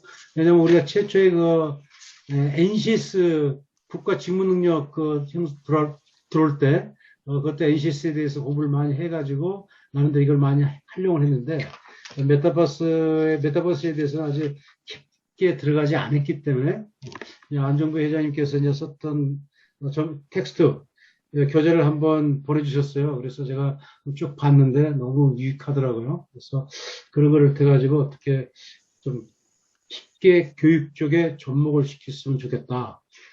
또는 아니면 안종배 교수님이 깊게 더 들어가서 대학에서 정말 교수법하고 연결해서 할 수 있는 걸 갖다가 구체적으로 강의를 해주시면 오히려 더 빠르게 메타버스를 접목시킬 수 있지 않나 이런 생각을 두 주제를 들으면서 해봤습니다. 감사합니다. 네, 고맙습니다. 그럼 발표자들께서 한 말씀씩 하시죠. 예, 순서대로 제가 먼저 하겠습니다. 두 분의 토론자께서 해주신 말씀, 또 우리 김강욱 교수님께서 해주신 말씀이 굉장히 또 도움이 된 것 같고요. 앞으로 좀 더 의미있게 또 인공지능과 메타버스에 대한 스타디를 계속 해 가야 되고, 또 이걸 구체적으로 구현하고자 하는 노력을 해나갈 때, 말씀해 주신 것들이 많이 도움이 될 것 같습니다. 고려하고. 큰 틀에서는 이제 메타버스의 비즈니스 모델이나 이것이 지금 말씀하신 것처럼 확정된 것이 아니고 계속 확산되고 있어요. 그래서, 점점점 아까 우리 김동수 박사가 이야기한 것처럼, 세상이 지금, 또 다른 세상이 창조되고 있는 거거든요. 그래서 예를 들어서 지금 우리 김광욱 교수님 말씀하신 것처럼 전 세계의 땅이 지금 메타버스 상에서는 지금 거래가 되고 있습니다. 그래서, 구글에서 했던 구글 어스 2를 그 뒤에 검은 게 얼마예요, 지금? 그 뒤에 보이는 사진 뒤에 보이는 검은 게 얼마예요? 이것도 지금 거의 그러니까 이게 전체 팔린 게 아니고, 이게 하나의 블록화해서 파는데, 전체 하면 한 1,000만 원 이상 될 것 같아요. 그래서, 처음에는 0.1불로 시작했다가, 화이트하우스는 지금 5만 달러, 청와대도 지금 4만 달러가 될 정도로 0.1달러 했다가. 그게 산업화되려면 몇 년 걸릴 것 같아요. 아니, 그게 산업화가 아니라 광고화를.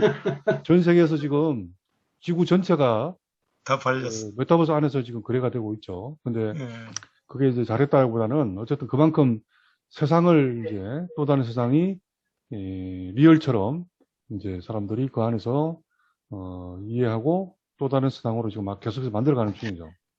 그 외에도 어쨌든 이제 지금 시작이니까 본격적으로 이제 메타버스를 통한 다양한 형태의 이제 비즈니스 모델들이 이제 확산될 것으로 보이고, 또 그런 모델들을 다양하게 이제 또 이렇게 아이디어를 통해서 만들어내는 그런 노력이 이제 필요하다고 생각이 들고요.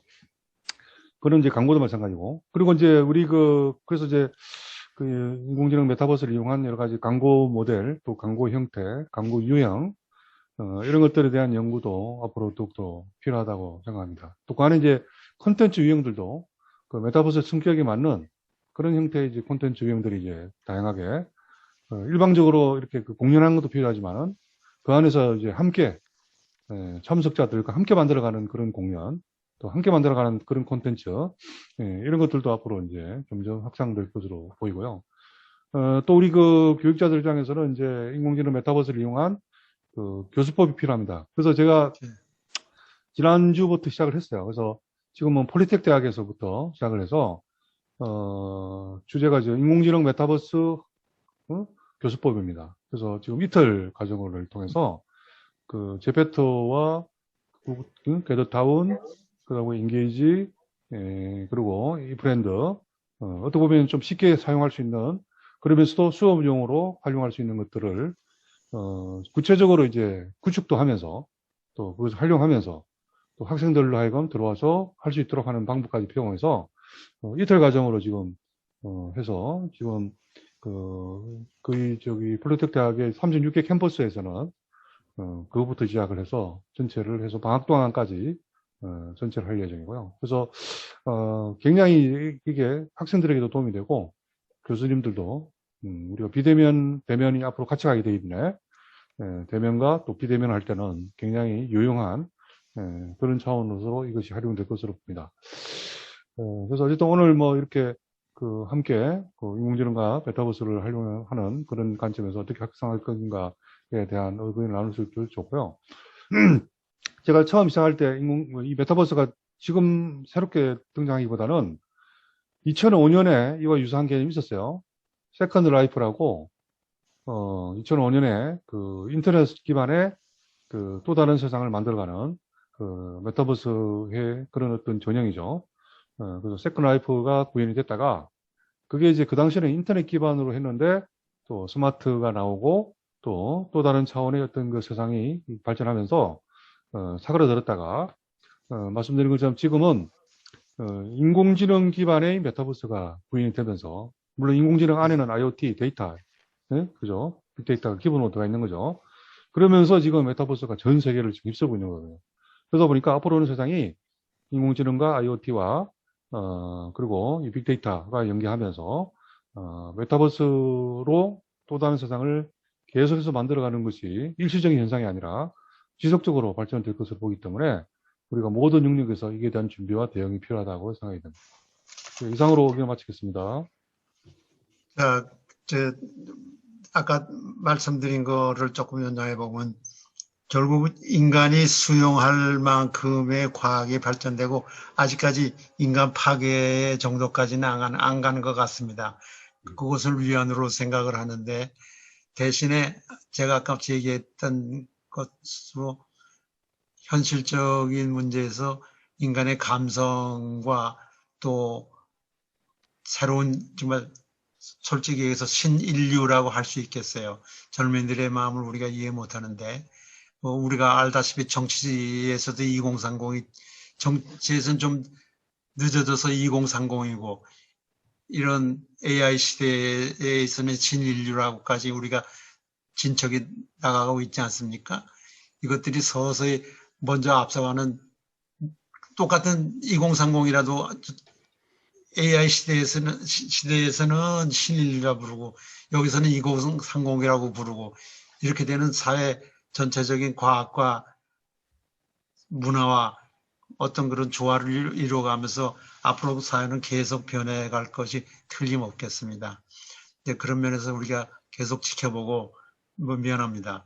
우리가 기운이 있는 한 열심히 공부하고 여기 이 사회에 적응해 가야 되지 않을까 하는 것이 우리뿐이 아니라 인류에게 주어진 숙제라고 생각합니다. 우리 김화 교수님의 의견에 대해서 제가 좀 덧붙여서 자연스럽게 좀 연결시켜 드리면요.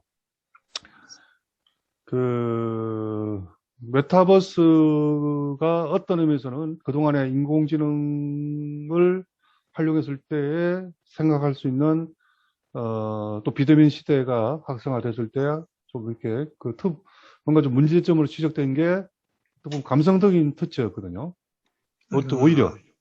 오히려 감성적인 터치가 굉장히 약할 수 있다.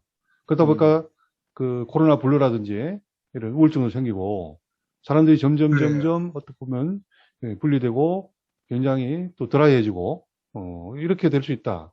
그런데 지금 어떻게 보면 그런 약점이 그 인공지능을 활용하면서도 메타버스로 굉장히 많이 지금 오히려 완화되고 그것을 더 보완하는 그런 것이 이제 가능해지는 겁니다. 예를 들어서 지금 이제 메타버스 안에서 이제 똑같은 수업을 해도 우리가 줌으로 제가 수업하는 거와 저는 줌과 메타버스를 같이 연동해서 하는데 학생들 입장에서도 줌으로 했을 때도 물론 조금 도움이 되겠지만은 이제 줌과 함께 메타버스를 딱 연결해서 하다 보니까 어느 순간에 떨어져 있는데도 같은 교실에 있는 듯한 느낌을 확실하게 받아요, 학생들이.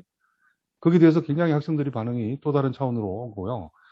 이제는 뭐 떨어지는 것이 아니라 같은 공간에서 같이 수업을 받는구나 이런 느낌을 확실하게 받으면서 더욱더 정감을 느끼는 부분이 있고 최근에 어떤 사례가 또 있냐면은 그 치유에도 이용이 됩니다. 어떤 치유냐? 정서적인 치유. 이 메타버스에 얼마 전에 이제 우리가 여러 가지 보면서 엄마하고 딸하고의 어떤 그 관계가 굉장히 서운했어요. 엄마가 학교에 갔다 와도 뭐 굉장히 형식적으로 갔다 왔냐 하고 그냥 엄마는 엄마 일 따라하고 그래서 딸은 계속 쌓였던 거예요. 엄마가 나를 사랑하지 않나 봐. 근데 이 두 명을 이제 메타버스로 불렀습니다. 불러가지고 물론 이제 같이 앉으면서 떨어져 있지만은 서서히 이제 엄마가 일어서서 딸에게 한 발짝 앞서 이제 따라 이렇게 가까이 가보라. 그러면서 이제 딸이 이제 엄마에 대해서 느끼는 감정이 한 발짝 이제 가까이 가면서 서로 정감을 느끼면서 나중에는 메타버스에서 서로 안았을 때 메타버스인데도 불구하고 엄마도 울고 딸도 울면서 서로가 얼마나 서로를 사랑하는지 그걸 얼마나 표현을 못했는지 그러면서 서로가 미안해하는 그렇게 나왔거든요. 그래서 어떻게 보면은 그게 현실에서는 서로 만나가지고 하면 계속 어색하지만은 오히려 메타버스 하니까는 처음에는 그냥 재미로 했는데 그게 심리적으로 확 치유가 되는 그런 감성적인 터치까지 가능하다는 거죠. 어쨌든 그런 감성적인 부분이 보완하는 차원에서도 메타버스가 또 인공지능의 약간 약한 부분, 드라이한 부분을 보완할 수 있는 부분이 있다고 생각이 들고 또 한 가지는 어떤 보면 우리 김동률 박사도 이용하고 대부분의 사람들이 아직은 이게 MZ 세대 또는 뭐 알파 세대 위주로 만 이거 이용되지 않는가 그런 생각을 하는데 제가 미래의 어떤 그 변화에서 말씀드린 것처럼 이제 이 인공지능 기반의 메타버스는 특정한 어떤 그 분야 또는 특정한 연령층만 이제 필요한 게 아니고 모든 연령층에 이제 인터넷을 사용을 모든 사람이 하고 있는 것 이상으로 인공지능 메타버스를 앞으로 사용할 거라고 생각합니다. 단적인 예로 제가 지난주에 2주 후에 누구한테 이렇게 전화를 받았어요. 수원에 있는 그 평생교육원 원장이 전화 왔더라고요. 좀 교육을 메타버스 관련해서 교육을 좀 받고 싶어 하는 그 자기 교육생들이 있어서 교육을 받고 싶어서 연락드렸다 그랬는데 그 대상이 누구냐 그랬더니 모두가 70대 이상의 할머니, 할아버지들의 그랬습니다. 근데 그분들이 자발적으로 이 메타버스를 어떻게 이용해야 될지 알고 싶다. 그래서 커피지에 수소문 해가지고, 메타버스를 이용하는 방법을 알고자 하는 그 수업을 해달라고 하더라고요. 그러니까 70대 할머니, 할아버지들이 자발적으로 이걸 알고 싶어 하는 거예요. 어떻게 하는. 그만큼, 물론 그 일부를 할지라도, 그만큼 관심도가 이제는 전 연령층으로 가면 갈수록, 지금만 보면 안 되고, 확장되고, 그렇기 때문에 이것을 뭐 10대, 20대만의 전유물이라고 생각하면 안 되고요. 앞으로 2년, 3년, 4년 지나가면 갈수록 거의 모든 영역, 모든 비즈니스에서도 이것이 확산될 것으로 우리가 예상을 하고 있기 때문에 거기에 대한 대응과 준비가 필요하다고 생각합니다. 예, 좋은 말씀. 어떤 뭐 신문 칼럼에도 있지만 비대면 시대가 되면서 또 비대면으로 서로 손으로 전자로 연결되는 사회에 또 새로운 감성을 찾아내는 그런 얘기들도 있고 하여튼 우리가 이것은 하고 싶든 하고 싶지 않든 우리가 전화 시대에서 스마트폰 시대에서 다시 AI 시대로 넘어오듯이 큰 물결이 흐르고 있는 거니까 우리가 이것을 어떻게 그때그때 적절히 활용하느냐 일반 생활화까지 할 수 있느냐 하는 것들이 또 우리 연구하는 사람들의 입장일 수도 있겠어요. 그것이 그 적응을 순탄하게 해주는 것이 우리의 임무라고 생각해요. 아까 제가 말씀드린 것처럼 똑같은 MZ 시대라고 얘기하는데 정치적으로는 2030 시대라 그러고 사회학적으로는 MZ 시대라 그러고 또 여기 지금 메타버스 시대에서는 알파 세대라 그러고 이게 같은 사람을 두고 부르는 것이 다르듯이 그 적응을 해나가는 과정에 따라서 그런 한 시대가 변해가지 않겠는가 이렇게 생각해서 여러분들이 앞으로 연구를 좀 많이 해 주셨으면 좋겠습니다. 자, 그러면 마지막 말씀 회장께서 마치는 김동성 아니 김동성 하시고 박사가 싶은 얘기 있으면 하셔야죠. 좀 더 하시고 아니 마지막 마무리는 제가 나중에 하고 김동성 박사님이 하셔야죠. 하시죠. 예, 제가 말씀드렸습니다. 아까 말씀 안 하셨구나. 예, 제가 하겠습니다.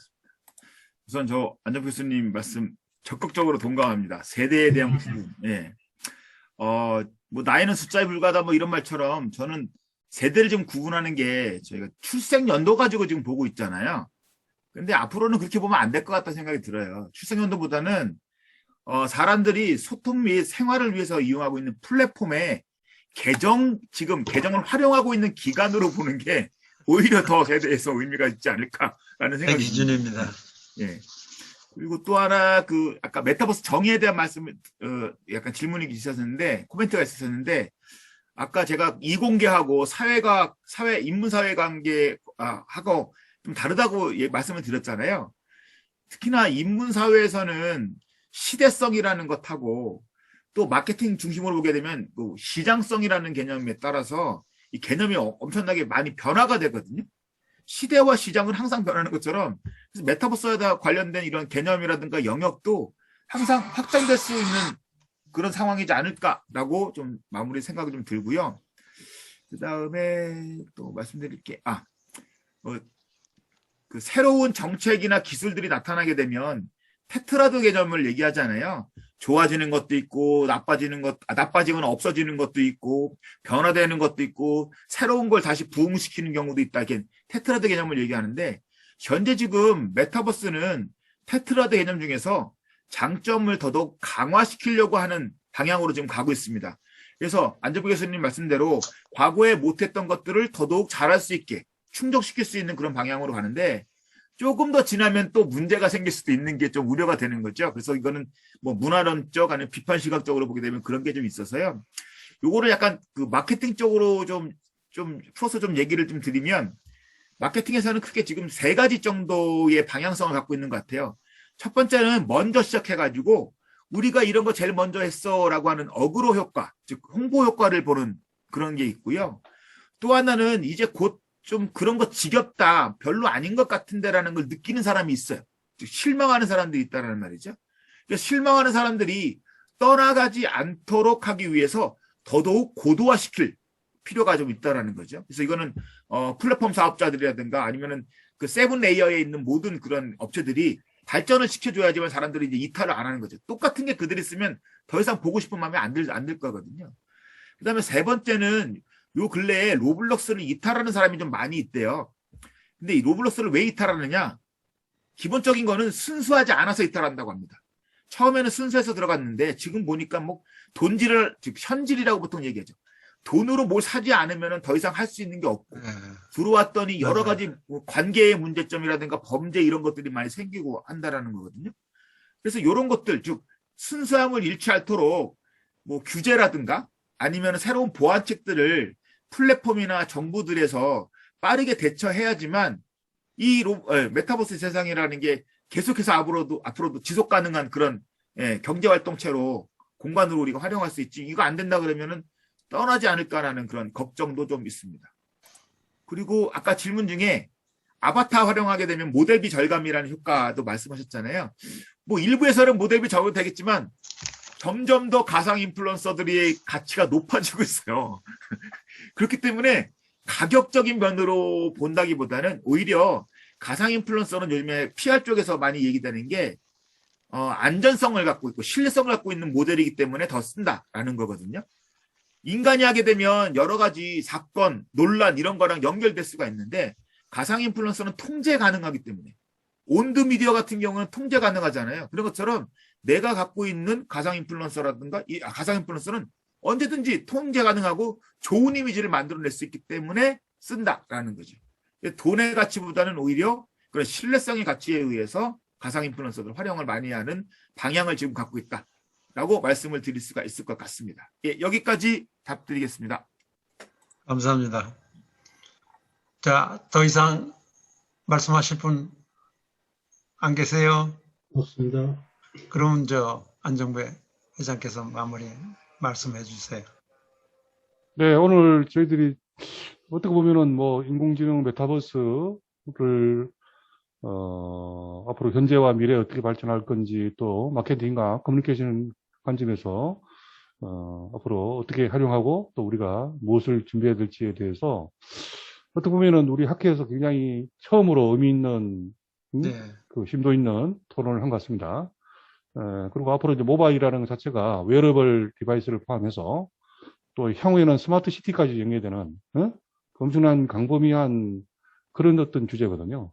실제로는 모바일 커뮤니케이션이 우리의 모든 생활 속에 이제 하나의 그 중요한 하수가 될 것인데 그 안에 결국은 이제 인공지능과 메타버스가 중요한 역할을 할 수밖에 없기 때문에 오늘 그런 주제에 대해서 같이 나눈 것에 대해서 굉장히 의미 있게 생각하고 오늘 또 우리 발제해 주신 김영성 박사님 또 우리 두 분 백상기 부장님 또 우리 오만덕 교수님 또 사회 보이신 그 김광욱 교수님 예, 깊이 감사를 드립니다.